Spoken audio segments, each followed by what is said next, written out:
Hello, friends. Welcome back to Amplifying Authenticity, the space where we explore what it means to live, lead, and learn with courage and curiosity. I'm your host, Megan Fucciarelli, speaker, author, and leadership coach. And twice a month, we dig into what authenticity really looks like in practice, not just in principle. Today's guest brings a perspective I deeply value. One rooted in truth-seeking, critical thinking, and advocacy through awareness. Xahej Bajipura is a passionate voice for social understanding and human connection. Their work centers around the idea that authentic leadership begins with being honest about what we know and humble about what we don't. In a world flooded with information from media, classrooms, and social platforms, this episode reminds us that authenticity means being willing to question, to listen, and to learn. Xahej, before we jump into this episode, would you do me the honor of providing our land acknowledgement for the day? Yes, I will. So, namaste, everyone, and thank you so much. And namaste means the divine light in me honors and respects the divine light in you. And thank you so much for having me on this podcast. And I will lead us into a land acknowledgement. So, if you want to just take the time, you can close your eyes and just listen to the words and also have a connection to where you are. And so you can sit seated, feel yourself, your roots grounded to this earth, to the chair, wherever you are, and just take it all in, and then also just be mindful to your breath and to any sounds, air, all those sensations on your body, as well as, again, your breath. So we acknowledge that we are on the unceded ancestral homeland of the Ramaytush Ohlone people, who are the original stewards of the San Francisco Peninsula.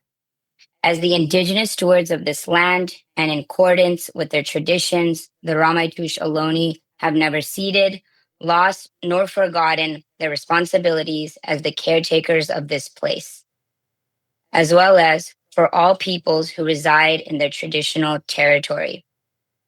As guests, we recognize that we benefit from living and working on their traditional homeland. We wish to pay our respects by acknowledging the ancestors, elders, and relatives of the Ramaytush community and by affirming their sovereign rights as First Peoples. And everyone can find out the specific tribes, indigenous tribes, native peoples who are in their territory by Googling native land. And there is a website as well as an app that you may find not only where the tribes are, but also their languages, websites directly to their own tribe websites. We can take this now moment to just pay our respects to all the indigenous peoples and their ancestors for all of their stewardship.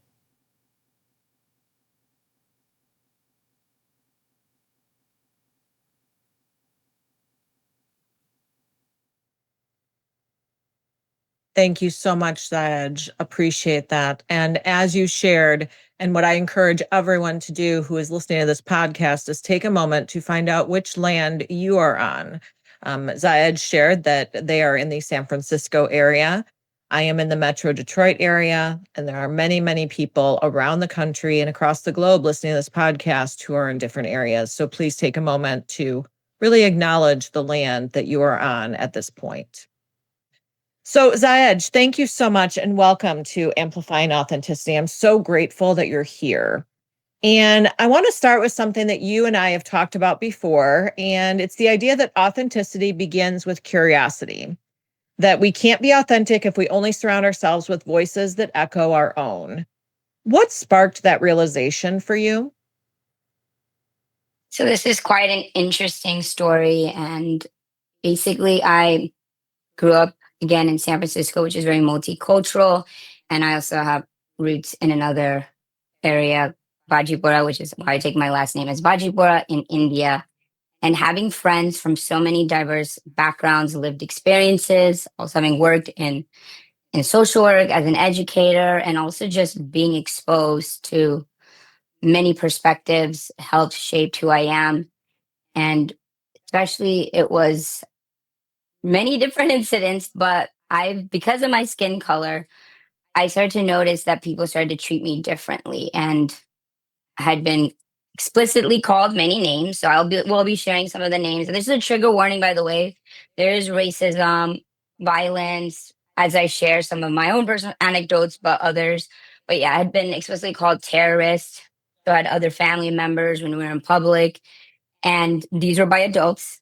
Then, as I had been an educator in public schools, different residential facilities, I had also, by young people who were also from the global majority, Black, Indigenous people of color, they had also echoed many of those statements, such as, again, terrorists, Osama bin Laden, and Muslim.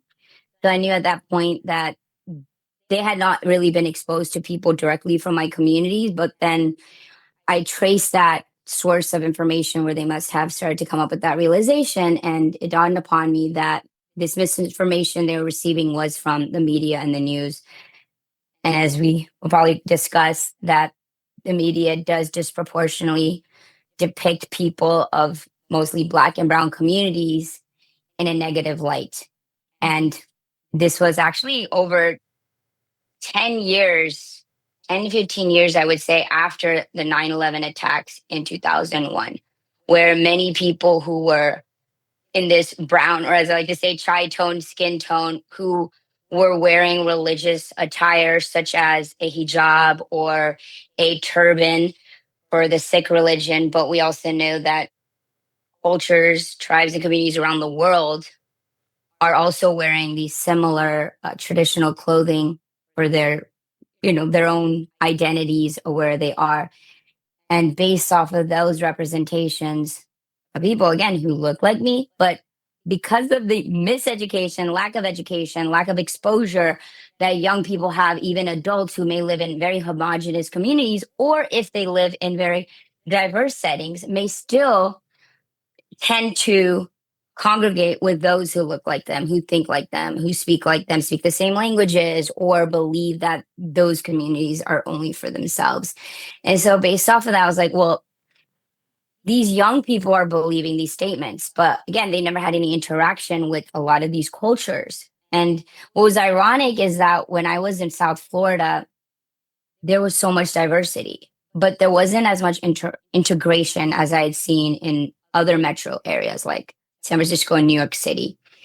And that is when I wanted to educate young people through the lens of other young people from those specific backgrounds that have been the most marginalized and historically oppressed, as well as then currently in the state of affairs that was at that time, but also still continues. And so that's how I started the nonprofit Show and Heal.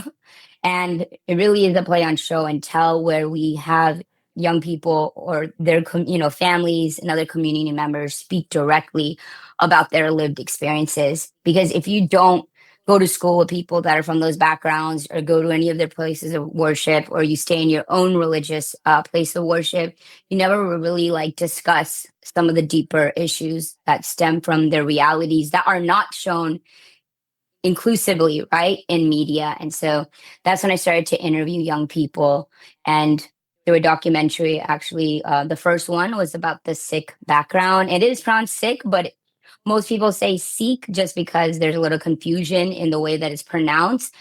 And when you see this documentary on YouTube, many people, when you look at them, because they're wearing the traditional clothing or have decided to wear the turban for their religion, which is based and founded in India, but obviously people maintain their identities, their traditional faiths as they are in the diaspora.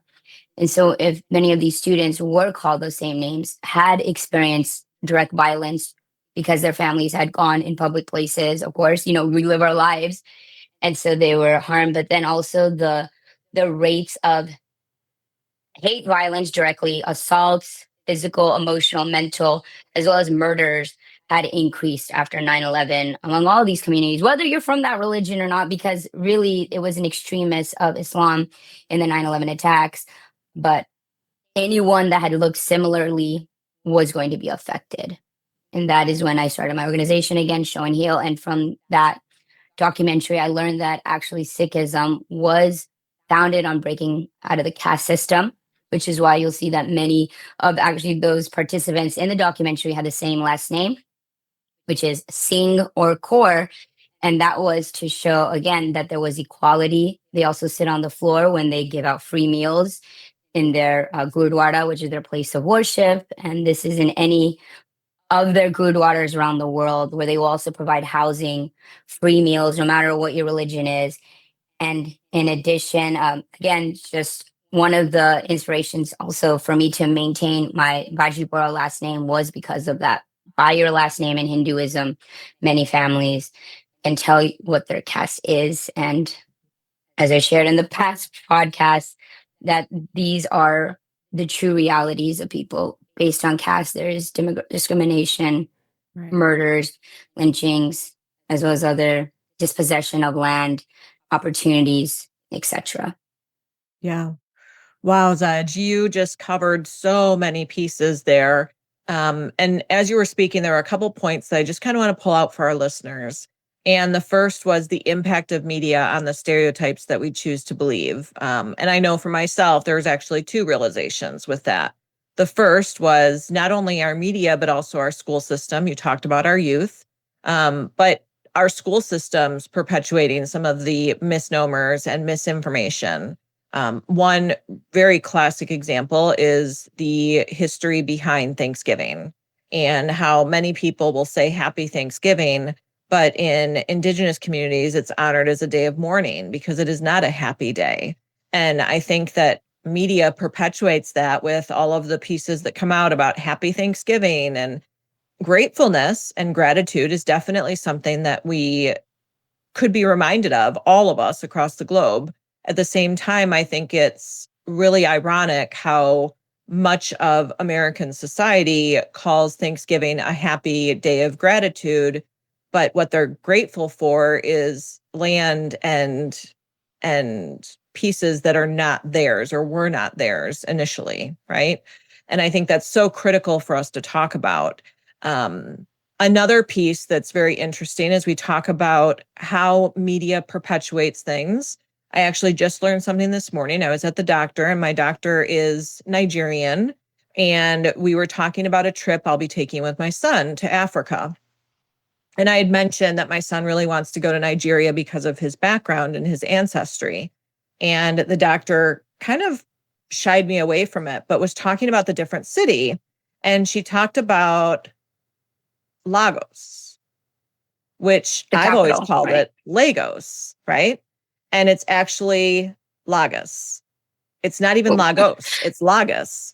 And as she was speaking, I'm like, oh, I always called it Lagos. She's like, yeah, that's what society calls it. No one bothers to correct them. And I wonder how many of those pieces are so critical. I am very large on names. I will ask to repeat someone's name until I get it correct. I want to make sure I say someone's name correctly, and cities and countries and names of anything, whether it's people or places, are very important. And I think that's just another example of how American society has just taken a name and called it what they want, and everyone just goes along with it, even people of that cultural background, from that background, saying, well, yeah, it's actually Lagos, but we just go with it. It's fine. You can call it Lagos. And I'm just wondering, when we think about that misinformation and how much courage it takes to admit that what you've thought for all these years is incorrect. Um, I know with Thanksgiving, I personally, as a teacher, felt very guilty when I first realized the accurate depiction of what Thanksgiving was, because I actually perpetuated that with some of my students when I taught second grade, because I did not know the true history of everything. And I was a very good student, went to pretty good schools, but I did not know the true history of Thanksgiving until many years after I started teaching. And to me, that is absolutely abhorrible, absolutely horrible that I was not taught that. But we cannot teach what we do not know. And I think there's a lot of that. So I want to jump into the idea of authentic information. And you Based off, talked, sorry. Oh, yeah. sorry. I was going to say, based on what you shared, can I share a few examples or ways that I also combat those discrepancies, especially with names as an educator? Maybe it'll help other people who are also in teaching and are also in accounting, people that also are from, have different cultures and names and all of that. Absolutely. So based on what you said about the way that we continue to also, even if we're from that background, start saying things the way that we're hearing it from others that are not from that culture. Like, so one of the seven wonders of the world, although there's like millions of other ones, is the Taj Mahal. But as I was traveling in India and had actually visited and hearing the actual pronunciation is Taj Mahal. But if I say Taj Mm. Mahal, people are like, what is that? I never heard of it.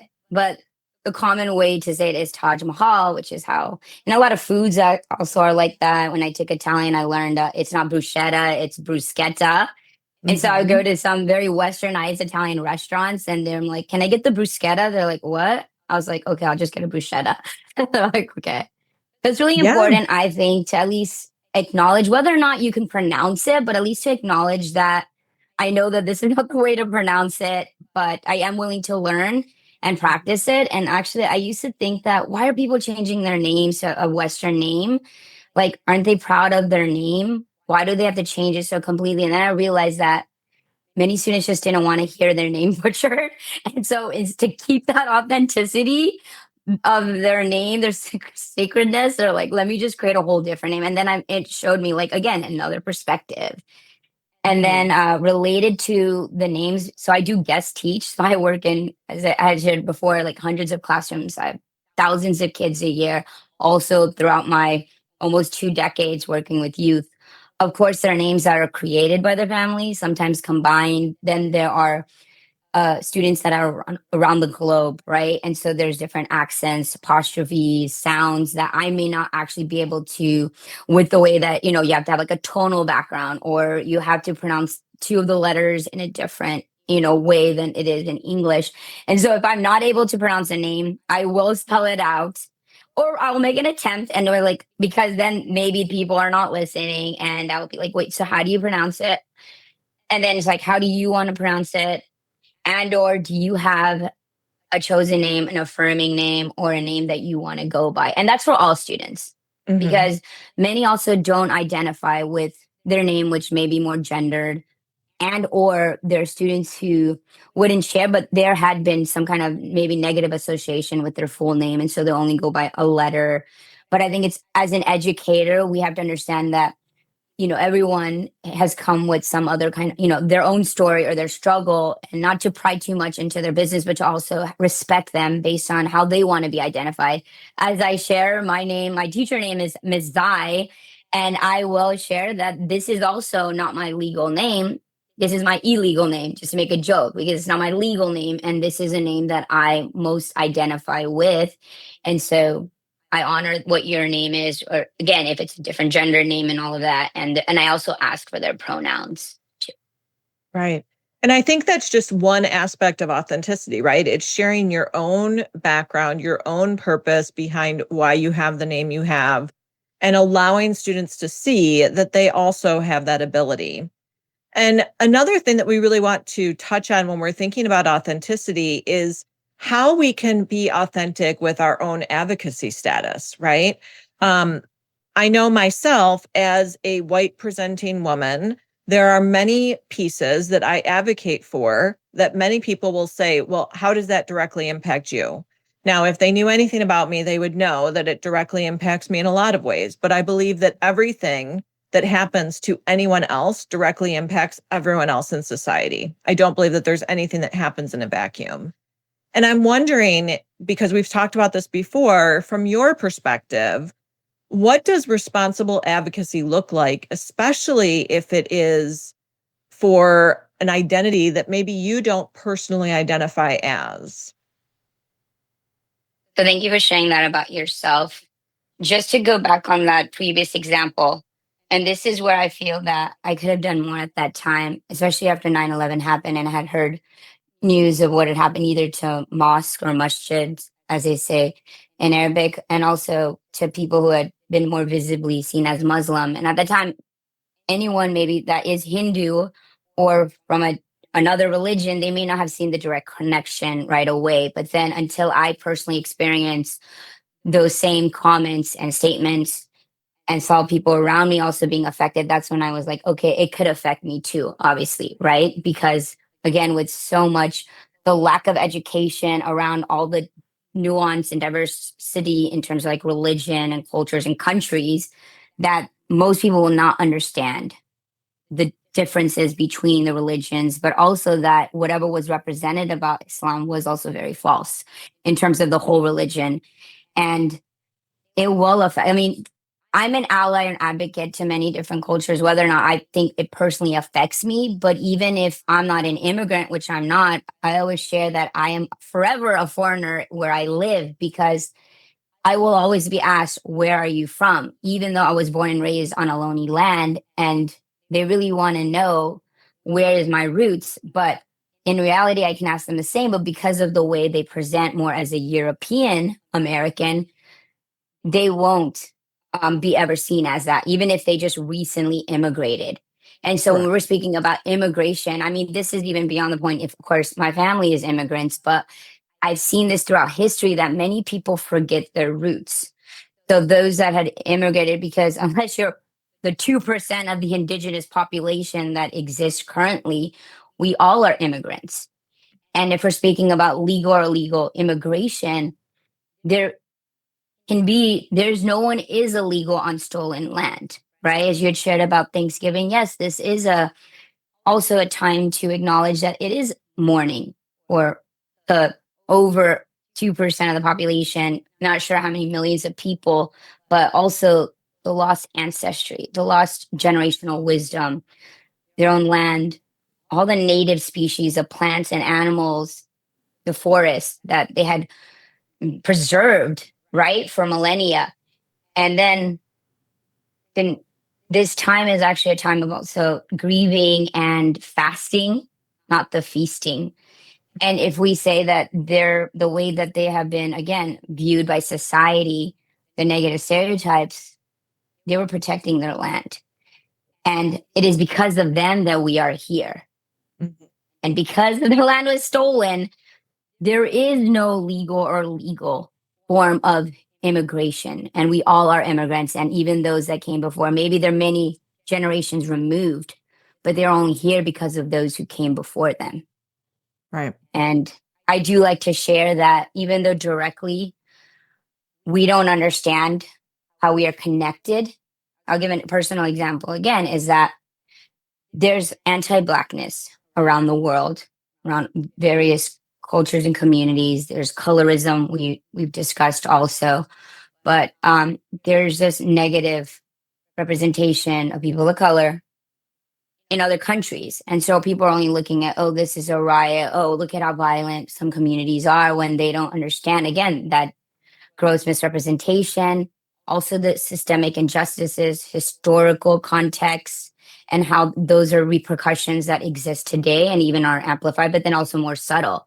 And so people don't know how to, again, decipher that, the nuance and the source of where they're getting their information. But as we see that there is a model minority myth that other people of community have, other people of color have, maybe again, be more aware of, is that, yes, I am a quote unquote minoritized group belonging to one, but I'm more of the good stereotype, right? Okay, so your community is wealthy, or they go to school, they get higher education, they do well, they're not violent, they're good, their culture is good. And in reality, that model minority myth has actually created a rift and division. And this has been happening since like the 1960s, as we started to get more immigrants from those Asian countries. And because of that, they wanted us to other one another instead of seeing our commonalities as a person of color, as an immigrant, as someone who's also been discriminated because we're not conceived or seen as an American citizen. That has led us to not feel as the sense of community among others. But as I like to share, if it wasn't for the civil rights movement of people who were Black and brown, especially African Americans, also Latin Americans, and there were Asians up there too, and Filipinos. But if it weren't for their sacrifices, being martyrs, even the young people, for them being assaulted, death threats, police brutality, even parents, adults torturing these communities just for, again, existing, for wanting to be treated with equality, dignity, humanity, then other communities like the one I belong to, Indian Americans would not have been able to immigrate here, because during that time there was a lot of legislation that was passed so that it would open the doors for immigration. And so when people are saying, oh, why do you care about this community, or what do we have in common, like protesting is going to make a difference, I'm like, it's because of the protesting that happened before that we are here. And that's so important to understand what has happened before us and to really understand different truths, because once we know better, it's our responsibility to do better. But a big part of that is being willing to say, I don't know, or I didn't know that before, because that's where transformation begins. And I think that releasing that guilt and shame that so many people have around what they thought they knew, and then realizing that it's not necessarily accurate, or at least it does not include all perspectives, that sometimes that can be difficult. And it's important for people to be able to say, wow, I didn't know that. Thank you for sharing that with me. I'm wondering if someone's listening to this and feeling overwhelmed. Maybe they're getting all this new information that you're dropping on them, Xahej, of, I didn't know that. I didn't know these pieces, right? Yeah. Maybe they're getting overwhelmed. Maybe they're realizing for the first time how much misinformation they've absorbed, or how much they just didn't have exposure to. Where can they start if they are feeling that overwhelm? Because we don't want them to walk away from this going, oh my gosh, I'm a horrible person. I didn't know all of this. We want them to walk away empowered with something that they can do to move forward. Do you have a recommendation for a small, tangible step? Just one thing that people can do to be able to show up more informed and ultimately more authentic in their advocacy? Thank you. And I apologize if I did No, share. don't apologize. I Okay. think it's great. And we also want people to feel like they have that one thing they can do walking away. I think many of the topics that I do share are uncomfortable and unfathomable, right? When I speak about, for instance, what the government and individuals and other even families could have done to the indigenous communities. Like, why would that even happen? Why would the government do that, take over their lands and, annihilate those communities? And it's just like, or why would the police and the state sponsor such violence against communities, as domestic terrorism also? It is uncomfortable. It is only uncomfortable because it hasn't been taught in its truth, and also the encompassing all the various parts, right, of what has happened. And so to understand that you're not alone, the fact that this is how even I, just a few decades ago, had been taught in my school, in public schools, also reputable and high achieving public schools, as well as private schools, wherever you went, you may not have been taught. Because again, it's not just that they were hiding information, but if you're also not taught the truth, then how are you going to pass that on? Right. And so there is, again, there might be a shock, but also know that you're not alone. And also there are many ways to educate yourself from wherever you are. And even though, say, you come from an ancestry that had been a colonizer, invader, any of those communities that possibly had owned people who were enslaved, it's not you today, right? But it's important to still stay aware of how all of those actions have led to people still with roots stemming from those backgrounds, affects them today. So although, yes, it happened in the past, or there's no more quote unquote enslavement, which we know that there's more human trafficking or slavery than there's never ever been in history today, does not mean that you have to also be blind to the fact that, oh, none of this that happened in the past is affecting us today. And I'm not a person who is inflicting any kind of violence on those people. Yeah. So also to know that you're not, obviously we understand that you're not part of that, but also to become aware, and not to, this is very common for people of color to be like, it's not my job or my role to educate you. So joining affinity groups where there is a lot of unlearning, right? They're showing how the past affects us today, how there are different policies throughout history that has led to segregation, whether it's legal or illegal, but now legal. How all of those not having access to benefits, not being able to go to school, right? I just went to a professional training, and there are states that had laws to shut down all public schools. So rather than integrating, they would close their school, whether it was in a city, but there were also laws to shut down all the public schools because they did not want to provide education as well as equal quality education. As I will give a link, I'll share a link for all those that want to do the work, as they say, of unlearning. There are many suggestions that my friend Dr. Sunena Pandey and we had given in a webinar about raising culturally conscious kids. And many towns are homogenous. Many people don't have friends of other races, cultures, religions. And there are ways to learn through documentaries, through interviews, even social media. You can hear directly from people who are from those backgrounds. There are books you can read from the narratives, right, of people even that were enslaved to that time, but also currently what people have gone through and their struggles. Then you can also speak to people directly. There are places of worship all over the world. And only when I started to actually publicly do those documentaries and interviews and go to mosque or gurdwaras, Baha'i, which many people don't even know about that religion. But when I started to go and show how kind and generous, how peaceful, how service oriented all these religions were, others were inspired. They're like, I want to go to that mosque, right? They may have been like, oh, we have nothing in common. Does not mean that if you go there, you will be quote unquote converted, or that you have to believe in everything that their historical books, interpretations of creation, origin, all of that. You don't have to believe in that. You have to also be able to champion the rights for others to believe in what they believe. And again, if we go back to the roots of the American founding, and or why the pilgrims, as they were called, these immigrants came here originally, was for freedom also from religious persecution. And that is what continues to bring others here also to, to escape war, other type of persecution, gender violence, homosexuality violence, discrimination, genocide, poverty.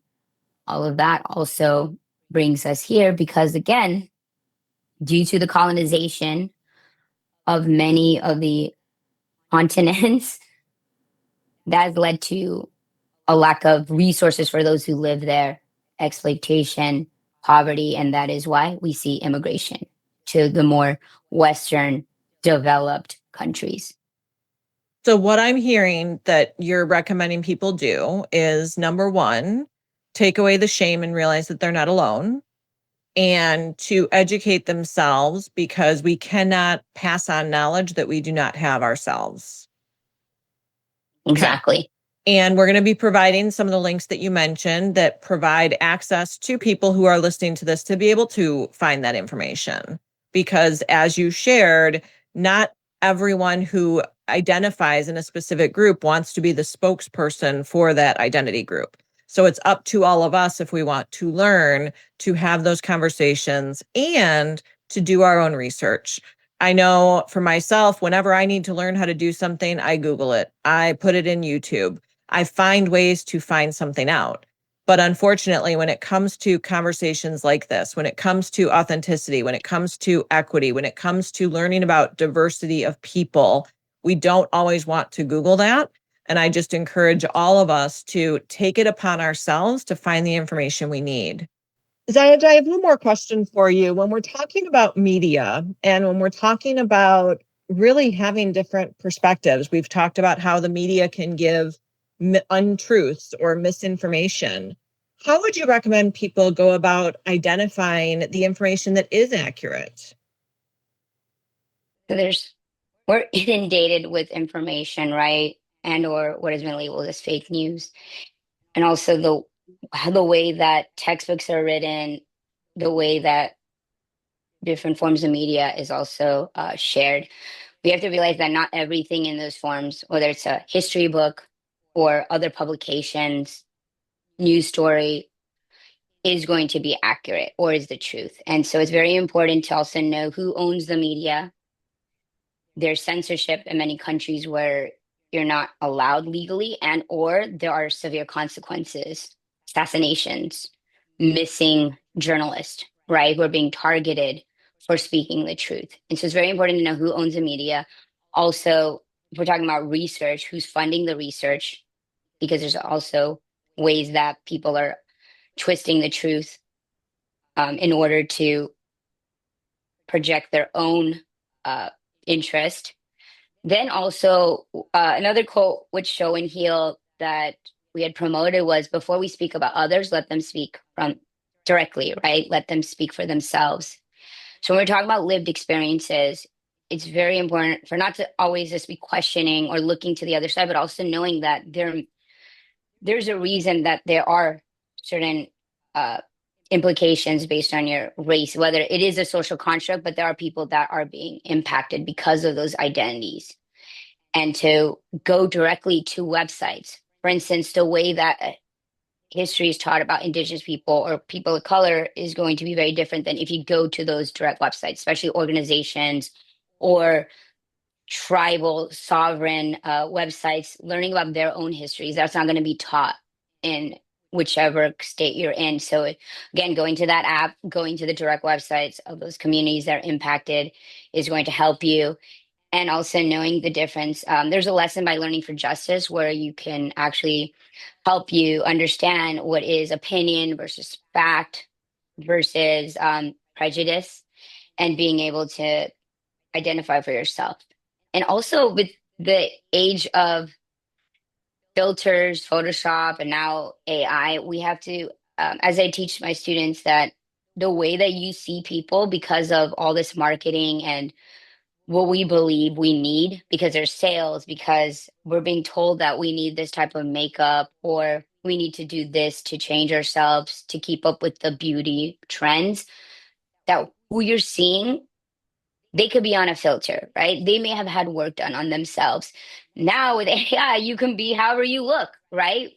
There are examples that people even share. They're like, this is how I make my body look this way.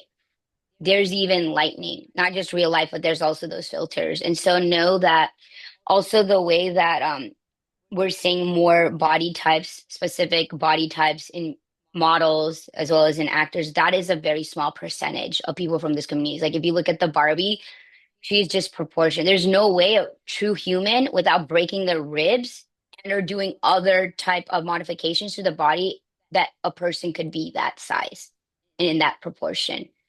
So understanding that not everything that you see, again, visual and or in print and or written, is going to be reality, and to not compare yourself, because we're seeing kids who are going through surgery to look like their own filtered self or look like someone else. Yeah, so powerful. And I know Learning for Justice is a great resource. I've written quite a bit of professional development for them, and it's a project of Southern Poverty Law Center. That organization has received a lot of pushback over the last decade, truly since their inception during the civil rights era. But it's important for us to make sure that we're looking, like you said, at all media sources and how we can gather that information, and also realizing that what we are told or what we see, whether it's in toys, on media, advertisements, the filters, all of those pieces, that they're not necessarily accurate. And in many cases, they're not accurate. And the reason why filters are so common and so popular right now is because so many people want to look different than they actually look. And I think that's a greater need for discussion. And maybe we could do a follow-up podcast just about kind of the idea of lookism and how we have all internalized that. I think lookism is probably one of the strongest isms that is internalized within so many of us, and that internalized oppression of not feeling good enough, not feeling pretty enough, not feeling small enough, not feeling skinny enough, not feeling curvy enough, whatever it is. And I think the message for everyone here, and especially our youth, but really everyone, because adults struggle with it as well, is that you are enough and your story matters, and that your story, exactly as it is enough, and it is truly necessary and needed in this world as authentically ourselves. There's a few other points too that I wanted to share. And thank you for also acknowledging that. Because I work with young people, I think also being taught history is also critical because many young people, what I've noticed is that they're not being uplifted to know their strength and their powers. Mm-hmm. So because they're being taught to, they think that maybe this adult or this teacher or this authority has more information or knowledge than they do. The difference when I actually go into a classroom is I have my students be my teachers. I want them to share things that I don't know, whether it's their language or their culture or what it's like where about their family or where they're from, if not from here. I want them to know, to be empowered, that they are also teachers. They also have already this inner wisdom. Mm-hmm. And in addition, that young people throughout history, their age or younger, have led movements, have Mm-hmm. faced the worst human acts through history. And that includes, again, when I went to Little Rock, Arkansas, through teaching American history, where the Little Rock Nine, in the face of death threats, lynchings, all of what they saw around them, being spit on, humiliated, even on international TV, they still chose to go to a school where they knew they were going to face more harassment, physical violence, all of that. And their own families would be in danger. Like they Right. had this faith, this courage to go to a school where they knew they weren't going to belong, right? In Right. order to make and pave the path for other people to go to school, who are all other backgrounds as well. And look at the Black Panthers. The leaders were also called teenage age or 20 something years old. And that is why they were so powerful that they were being targeted, Mm-hmm. right? We see climate activist Greta, who's also started very young, and Malala, who went against the Taliban for the girls to be educated and to, again, these are current examples, but they're also historical examples where I want young people, whether or not it affects them again, or maybe desensitized by the news or don't know how to do something. But if they take a cause or something that is directly impacting them around them, they can just focus on that one cause, do the research, go to organizations, see how they can understand more about what is going around, what is causing those issues, where there may even be environmental racism where they are. And to know, well, how did that start? What are people doing about it to raise awareness? How can they also be part of, you know, trying to clean up certain Right. the acts of, like the pollution or radioactivity, especially in this area that I live in with Bayview and Hunters Point. So there are ways that young people can take part in these movements and or lead them. Absolutely. So powerful. Thank you so much, Xahej. Xahej, thank you again. And thank you to all of you for tuning in to Amplifying Authenticity. If today's conversation challenged you, inspired you, or expanded how you see the world, share it with someone else who's ready to grow too. I'm Megan Fucciarelli, and until next time, keep leading with heart, listening with intention, and amplifying authenticity in all that you do.